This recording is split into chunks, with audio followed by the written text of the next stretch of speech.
Can you comment at all about the topic of the Orion Wars? When did they begin? I'm not very familiar with this topic. Can you comment on it at all? Yes, this lasted about half of your million years, yes? Devastating entire star system. Yours truly was also involved there, as were many other members of the Empire, as well as the Galactic Federation of whatever, yes? But it was not just battling light and the dark. There were many different factions with their own agendas, battling over conquest, not just their idea of conquering the star system, but the entire universe eventually, and their idea of which ideology, which governing style, as the Galactic Federation of whatever calls it freedom, but it's just their self-governing. We call it control and order. It's our self-governing. Which style would obsede, yes, in their idea of conquest of the universe. They're trying to push their agenda, we try to push ours, others trying to push theirs. And eventually we almost devastate our entire groups, almost entire annihilation of not just different races, but entire species that went extinct, many planets that got blown up. Literally the worst war we've ever experienced, and trust us, this is quite something. Yes? If the Empire called troops to retreat, which rarely happens. Very usually no prisoners are taken and given, and very usually there's no retreat but fight until there is nobody left standing or there is conquest. So, in this regard, there were losses were that created all sides that we decided to have sort of peace treaty, but an armistice at least between the Federation and the Empire, but it's also due to the case that on your planet, people started to wake up in their timeline was linked to this one. Yes? How long ago did this war begin in terms of our years, Earth years? Very different to say this from your understanding of timing. Most likely billions of years ago. But again, it's a one-term timeline you're currently exploring the radar frequency ranges in the linear sense. But there's also similar experience taking place in the Pleiades, another one on Sirius, and one on Lyra, where those different energies are trying to integrate each other in a different fashion. They all happen in different consecutive timelines. They can follow each other or happen simultaneously to the one you're currently on. And different outcomes and different starts happen to the same event depending on the timeline you tuned in. The run we're sharing right now is literally billions of years ago, but that's just because of the current frequency range you're asking from in your timeline, and we can elaborate further on different timelines and how they function if we have the time. Ironically. Can you please provide a short history of the Orion constellation before the Orion Wars, such as how old it is and which species are native to it and any significant events? Short history. Well, shall we start with the construction of the system? Yes. It was constructed? Well, star system more or less are always constructed, obviously not necessarily like your moon that's being pulled as a ship into your orbit, not like that, that's not what we're referring to. It was constructed by non-physical entities, not long after the advent of your modern day, what you're considering universal construction. When people like us, for example, were asked to come there, it was likely already to some degree established.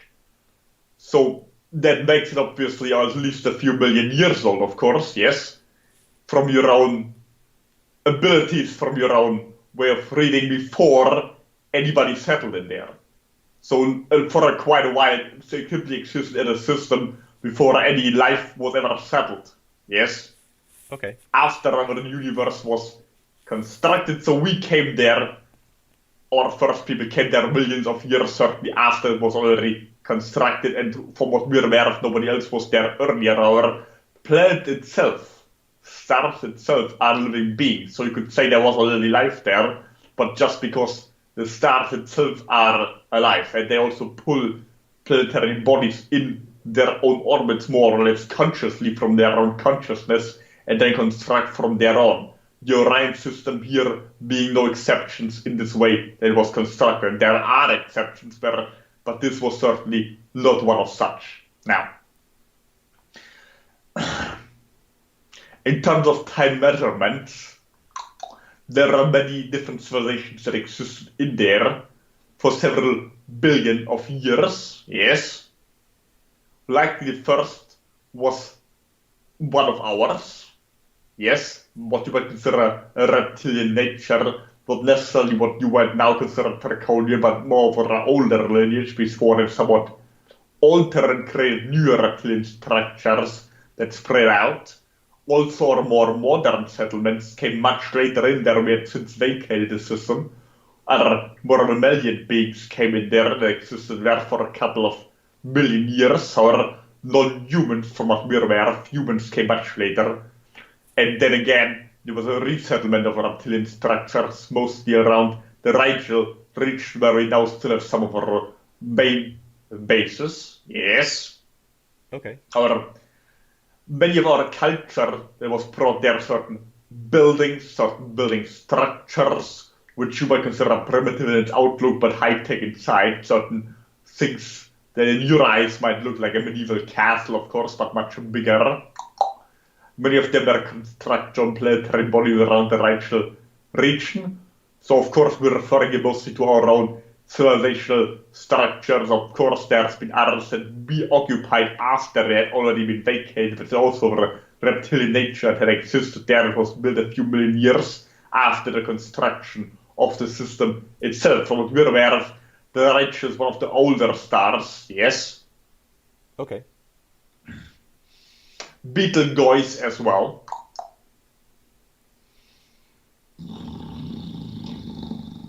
There was also something like a trade route going on with the Draconian system in the beginning.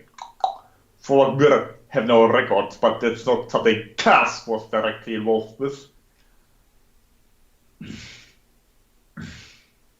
It's definitely one of the older systems form of habitational pull, where people were invited, so to speak, from the consciousness of the planetary bodies at particular time. As we said, the stellar bodies invited the planetary bodies, so to speak, and then they became habitable to certain flora and fauna and slightly higher evolved species, such as ours. Right. Humans started settling later on.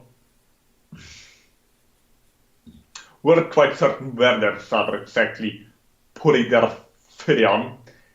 There are certain regions that have now diplomatic high roots over there of both the Federation and the Empire, but for the most part it's still more the high ground of the Empire, not so much the Federation, even though where they also have some of their structures there. Okay. Just like we have some of our structures, for example, the Pleiadian region, which is not that old from what we're aware of. It was constructed later as a point of reference. We're obviously all talking about a certain timeline here, from which you're asking, as you're aware. If you're asking about higher dimensionality construction, where there's also something like a parallel universe, so to speak, yes, there is no time. So when you're asking when something was constructed something earlier than the other, that can sometimes be altered or stretched depending what timeline you're shifting to. You can literally construct a entirely new star system in a parallel timeline. Right. So were there any wars fought here before the Orion Wars? Yes, certainly. In the beginning, after reptilian species had left, there were numerous smaller groupings of a sectoid nature, something you might consider a warthog species that had larger groups, and the fringes of the Orion region that were somewhat warlike of a mammalian nature, obviously, and there was some fighting over territory, but that was also the third dimensional region. So one other primitive civilization that did not have much capacity of stellar travel. So some of them were easily obliterated, but they were obviously quite widespread before it happened. What was the name of that group? Did you say it was the Vortag reptilian group? Warthog-like beings, mammalian groups. Like your animal on your planet, it's the warthog, yes? I'm not familiar with that name. Do you know what the English spelling is? a hawk, yes. Warthog. Oh, I got you. Okay. Yes. Okay, cool. There was a conflict between those beings. The empires were quickly wiped out. Yes. All before we were employed there. We were later also establishing a certain center around the Reichel region that was taken over larger, older structures were built by earlier civilizations in the earlier adventures when our species first took a foothold on this stellar system. I see.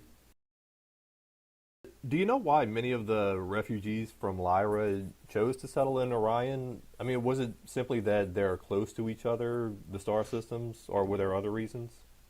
Yes, they were close, they were being chased, therefore they decided to not travel too far, so to speak. Obviously, it's very far from your idea of counting distances, but for the capacities they had at a particular time, it was simply easier to jump there than, for example, yes, to travel to the Pleiadian region, yes, where some also went, yes, or Sirius. Okay. It was simply a high route, so to speak, yes, a main correction. As there were also some that were portal jumping, as they're aware of what it is, yes. Okay. And there was simply an easy and fast direction. And they're being chased. Right. So were the refugees welcomed by the native Orions? Depends what you consider native Orions. There are again numerous civilizations that existed there for a longer period of what you call time. Those that are currently there were not many, yet they were not widespread. So there were some regions that were entirely vacated at the time, where formerly beings had been, so they could simply take them over that were empty at a particular point. Obviously, there were others in other regions. They were not that warm or welcoming particularly, but didn't care much because there was plenty of space, so to speak. However, there were also structures of the empire that were being later constructed. Of course, they then again came in conflict with members of the Federation in this region, which then later on, for some degree, triggered the Orion War. But of course, there were many reasons for the Orion War starting. Territory certainly was being in the forefront. It was just a trigger point. Right. So, do you know how easy or difficult it was for the refugees to adapt to these new planets? I mean, did they have to genetically re-engineer their bodies to be able to breathe in the new atmospheres and cope with the new bacteria and UV radiation and so on? They survived easier than we thought.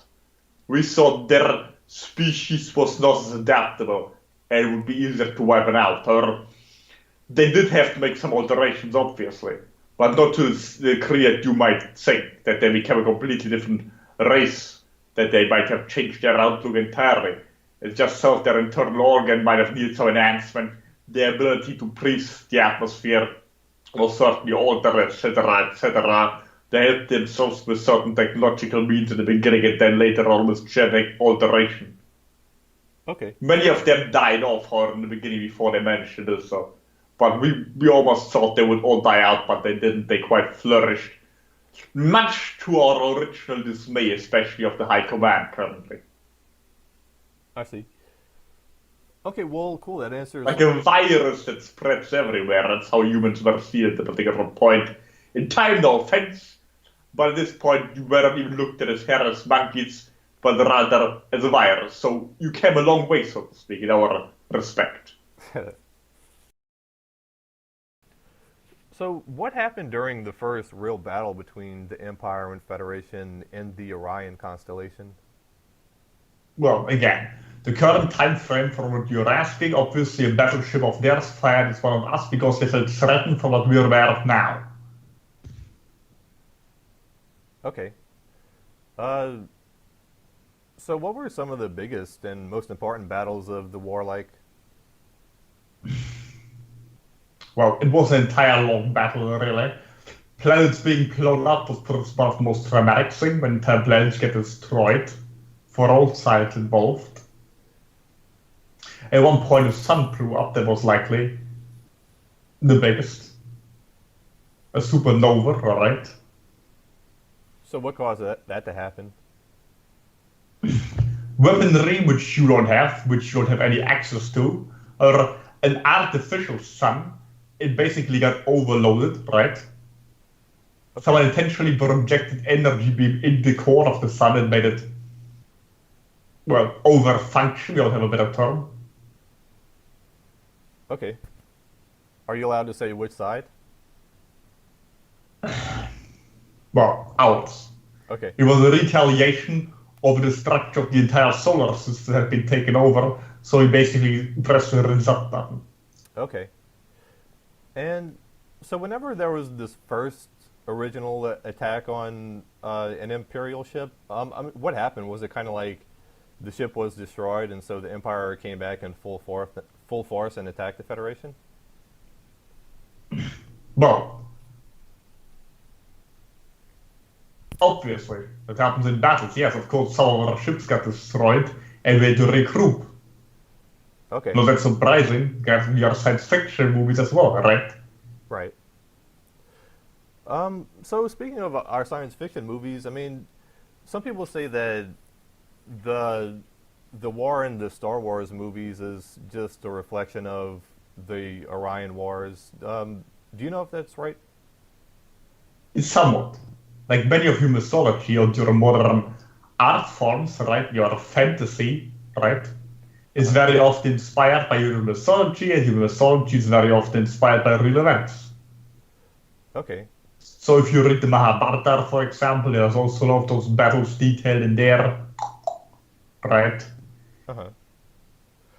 And Um, obviously some of this could simply be a memory of some people, like a subconscious memory that comes up in their idea, and right. they write it down, just like many of your so-called science fiction movements were, or your artificial creations are aware of a reptilian species, right?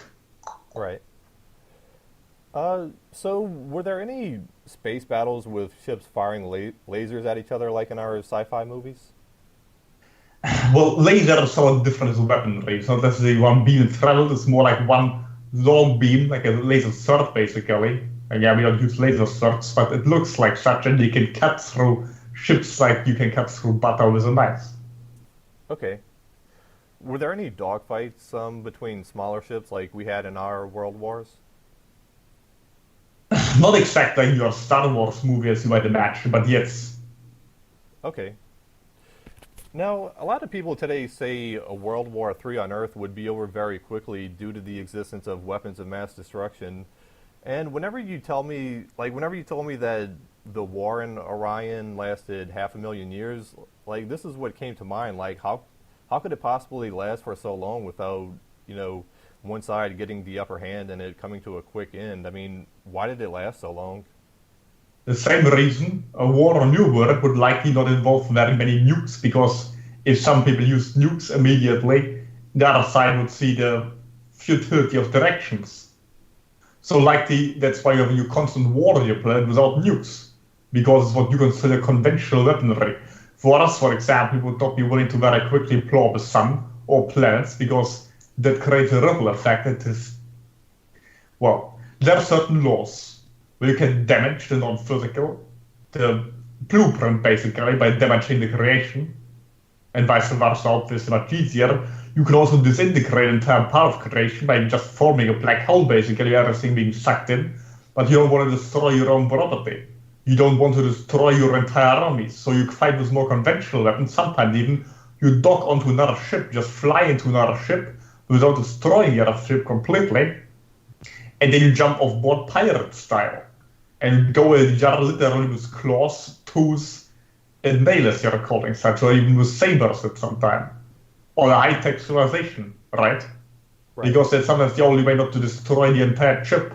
Of course, you could also annihilate the ship entirely, but then everything is gone. We want something on our ship, or you to free somebody. Well, we usually don't take prisoners, so therefore the other side doesn't either. But sometimes you want something not to be annihilated, for example, right?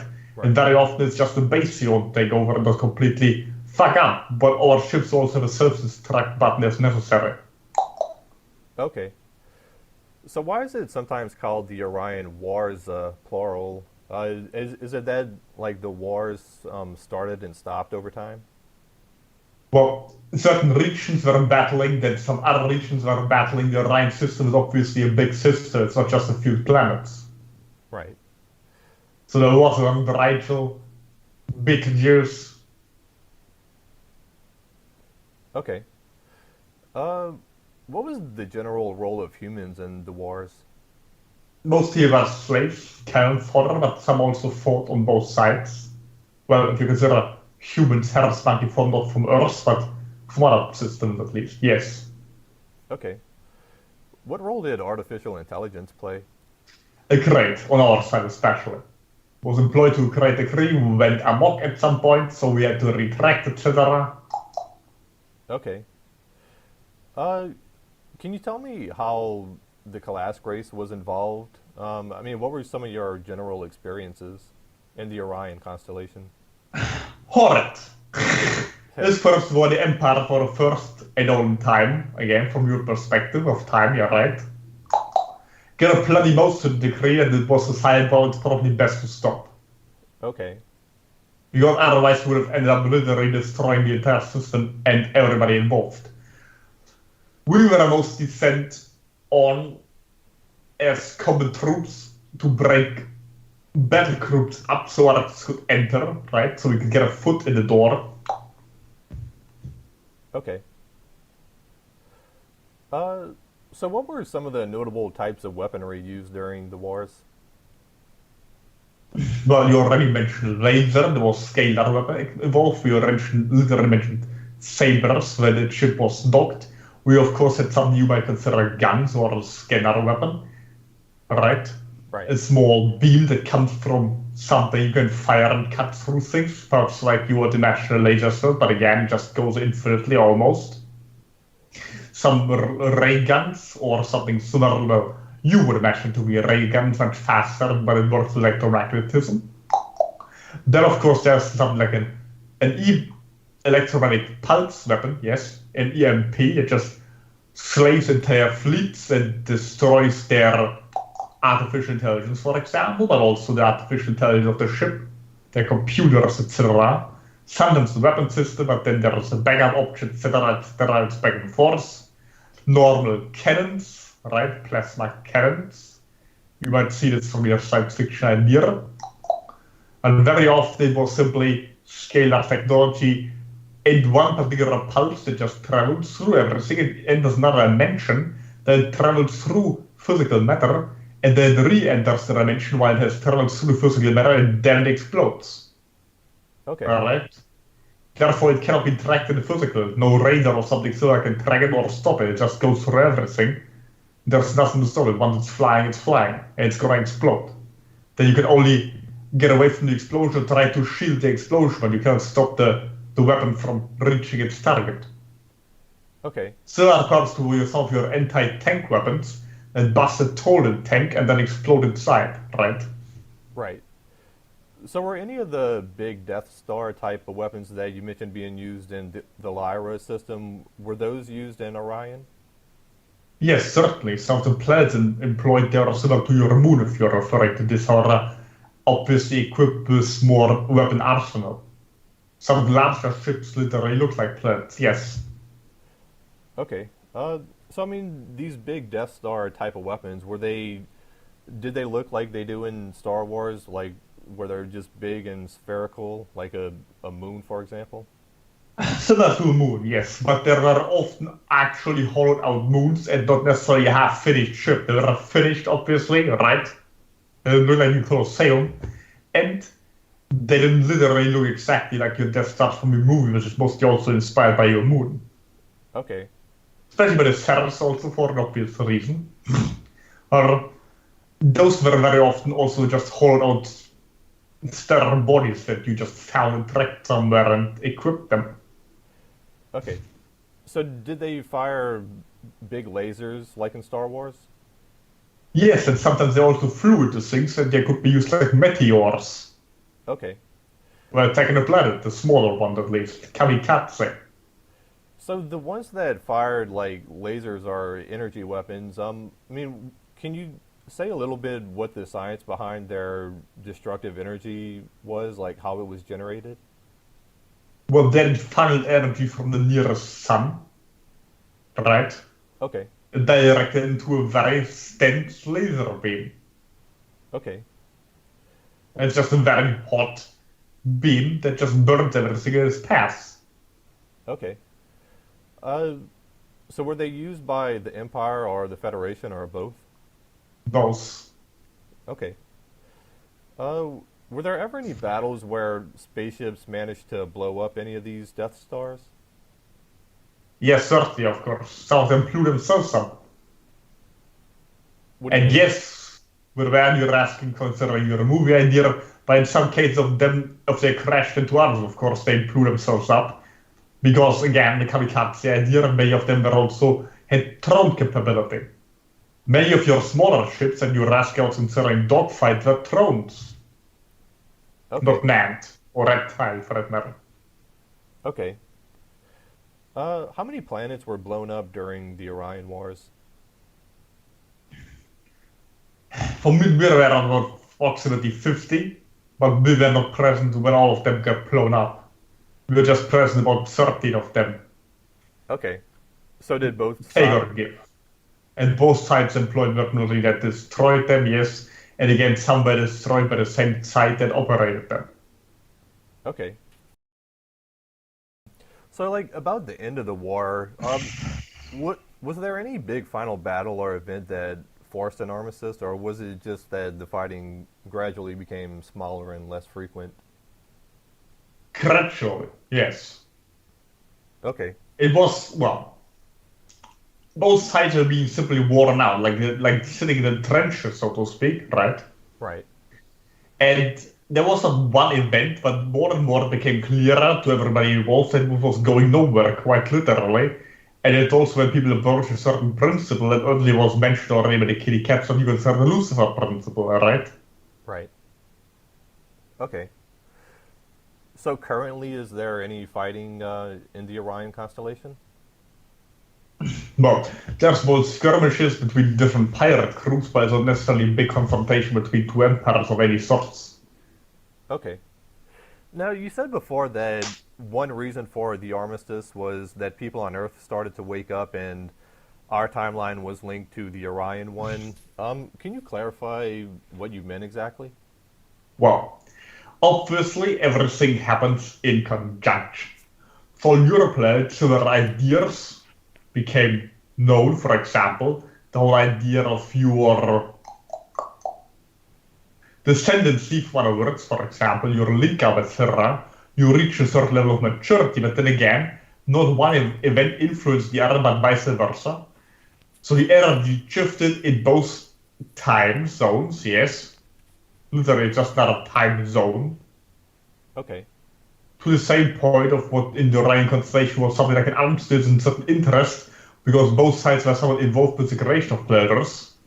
We became interested again in this particular piece of rock. It just appeared. Well, the whole idea of creation is when one thing happens, it influences everything else, even if you aren't fully aware of. So if you break your ankle today, it can affect the entire planet. Or if you eat ice cream today, just two examples, positive and negative, right? Right. But not literally that anybody sees what happened and they think something different because of what they saw you. It's more the energy you pulse out. Of course, a minute difference or massive wars or a reach of maturity of an entire planet has a certain effect. Okay. Okay. Cool. Well, So yeah. they reflect it back and forth, right? From one side to the other and vice versa. Right. Again, that's a good example why there is no time. I got you. Somewhat. So therefore, nothing can influence the other in timeline. It's just you get to a certain place, right? And therefore, you are in alignment with other events happening as well at this particular time, because time is just a point in frequency, not an ongoing process. At a certain frequency, things just happen. Right. Were the Orion Wars fought throughout the entire universe, or just in Orion, or what? Well, they're called the Orion Wars because they are fought in that region, but it spilled over from the other regions. So some had fled, were followed after, etc. but to most degree it took place there, but many beings from the entire, well, at least, yeah, the entire what you would consider known universe came there to fight. Okay. So many refugees fled from there to other regions, Blades, Syria, etc., and were attacked there as well, and some, well, retreated, came back, etc., but that was the main battleground. Okay. Did the war include any kind of spiritual battling or whatever in non-physical dimensions? The non-physical were involved, yes. It was for numerous dimensionalities, including, well, then that would spill over in what you would refer to as magic, yes? So some beings conjured up forces from the non-physical and used those to affect the physical. It's a normal form of battle, normal form of warfare. So therefore, the non-physical entities had an effect on the battle the same way, for example, extraterrestrials interfered, quite physical, however, on your planet Earth numerous times when there are battles in your ancient past. The same way some beings there called up on higher forces, so to speak, to interfere. Okay. I know you can physically battle in the non-physical, but was there any kind of like spiritual battling? Well, yes, as we just shared, the physical was influenced by the non-physical to create what was called upon, and energy was conjured up from the non-physical to affect the physical. Okay. Psychic warfare, if you will. Okay. We're quite adamant at that. So like, did the Draconian Empire have just one emperor throughout the entire war, or were there multiple ones? At that point, for what we were aware, there was more or less a one-person dictatorship, but it was always some family that had control. Okay. A dynasty. Right. Did the Empire have any allies who weren't an official part of the Empire? Well, numerous beings of a reptilian nature are part of the Empire, somewhat adjacent to it. Allies, well, useful idiots, perhaps that's the correct term. We were able to subvert some of their strategies from other groupings, used them against themselves, etc. Some beings voluntarily cooperated, but then they were more or less always absorbed. That's the way the Empire works. So yes, there were some beings that were somewhat aligned, but not quite fully members, etc. Everybody fought more or less against everybody else, but to a large degree was the Empire against everyone else. Okay. I mean, can you briefly describe what like the main few allies were in terms of what species they were or what their group was like? Some turtle-like beings, well, not really, but the best way to describe it to you, were somewhat aligned. The arachnids were part of the larger empire at that point. And some beings that likely are not very relatable to anything on your planet, insectoid perhaps to some degree, but not really. The Empire at that point was still mainly reptilian. Okay. Well, it still is mainly reptilian, but at that point was almost exclusively. The arachnid played a larger role over that. Okay. Did every planet in Orion experience fighting, or were any neutral? Yes, some try to be neutral, but just like in your wars, usually, especially your world wars, neutral countries get invaded simply because they have resources, and the one side invades before the other so they can use the resources or manpower, etc. In this case, simply an outpost, the planet itself just as an outpost to attack from there, or to store weaponry, etc.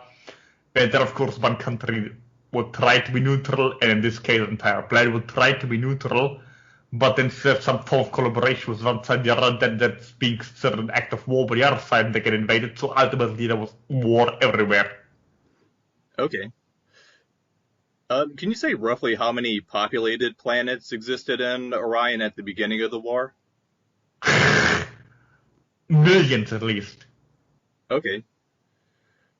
Now, in terms of territorial changes throughout the war, was it kind of like each side held one large section of Orion and the fighting occurred at the front lines between these two sections, or was the fighting just basically scattered throughout the entire constellation simultaneously? The latter mostly was, for the most part, was the case. In the beginning, there was more of a clear front line, and very quickly tore up through covert actions to infiltration and to break up the enemy lines from behind, etc. Both sides did such, so therefore, sooner or later, there was both sides fighting everywhere. Okay. Can you share any more details about the history of the fighting in the system that had its sun blown up? Like, why the Empire considered it so important that they had to retaliate so strongly for losing it?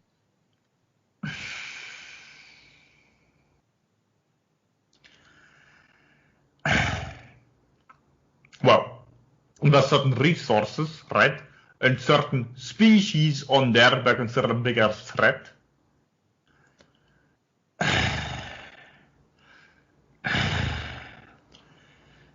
There's also, well, lots of anger, right? So those outposts are fairly important. Okay. So what exists in place of the sun now? Just a hole in existence? A black hole. Okay. Some of them also stored offspring. Next generation. You mean some of the planets that existed in the system before the sun was blown up? Yes. So what was so important about the next generation offspring? Well, there was simply a next generation that would take over rulership, likely, or simply a breeding ground. And a lot of energy obviously being put into creating such an offspring. Okay. I mean, I don't mean to go too much into interreptilian politics, but like, what was so? I still don't understand what was so significant about this generation. Like, why did they have to totally be destroyed? Well, there could have been a certain threat. To the entire war effort? Yes. Okay. Super soldiers, whatever you would call them now today, perhaps in your own species. Okay. Were they reptilian or what?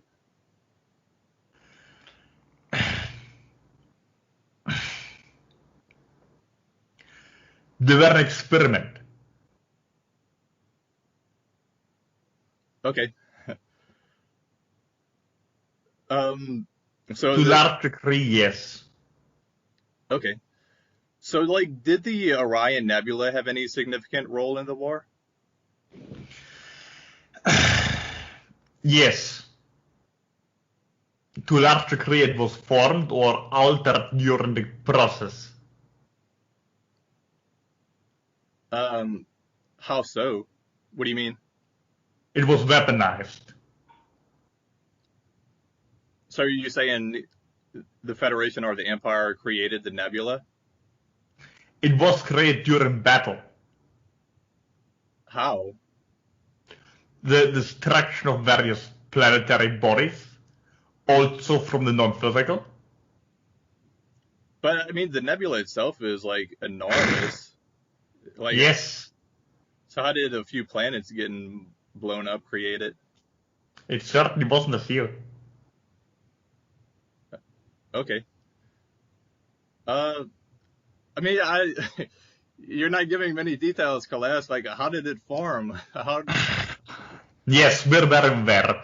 We're still processing energy from your previous questions about the certain planetary bodies that were destroyed the solar system and indeed it played a large role with suns being blown up, right?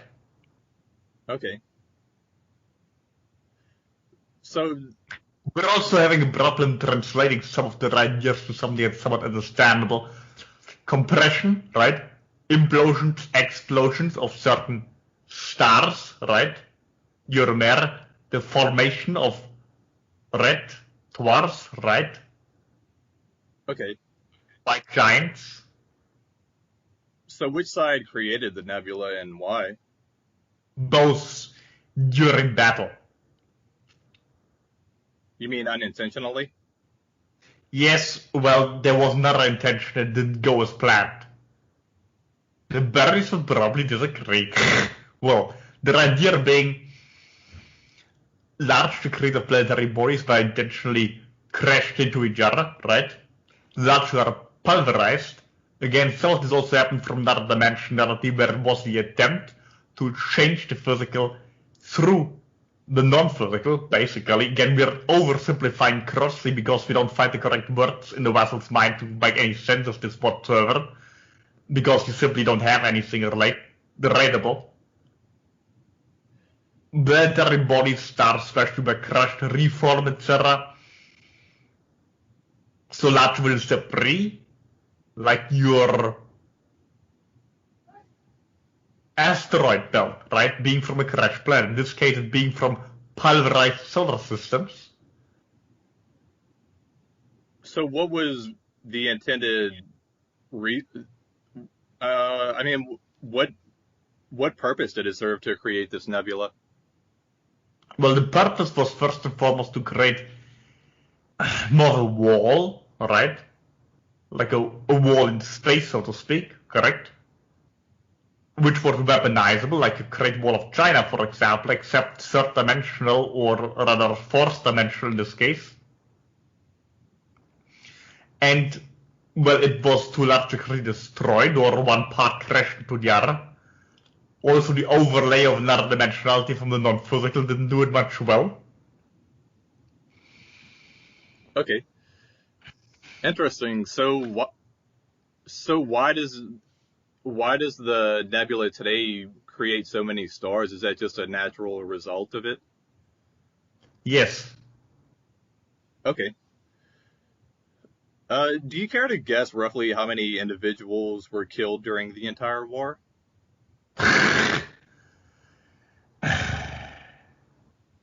Again, entire races were wiped out. At least billions. Okay. Was it mostly combatants or civilians? More civilians than combatants, but very likely into the trillions, if you count both. Okay. And we talked about how there's only growth through strife and how war helps us evolve. Can you say what some of the main ways were in which the Empire grew and evolved during the war? Well, we certainly learned we need to form alliances with other species more, right? To create more battlefront. Also, the value of infiltration during war of enemy front lines, right? Also, again, the idea to shield better certain offspring. How important offspring in general would be in the next generation, etc., to make certain that they survive more than anything, the necessity to protect some part of the empire, since in this case, two large parts were involved and we had nothing to fall back on, right? There was a new situation. Psychic warfare to a large degree was greatly enhanced because we were forced to become more adamant at it, which again, where you have the idea, new weapons being developed usually during war. In this case, it was also to a large degree of psychic abilities. Okay. Also the willingness to blow up entire solar systems. Okay. On which there was previously hesitation. Right. So today, are there monuments and memorials at the sites of past battlefields like we have at ours on Earth?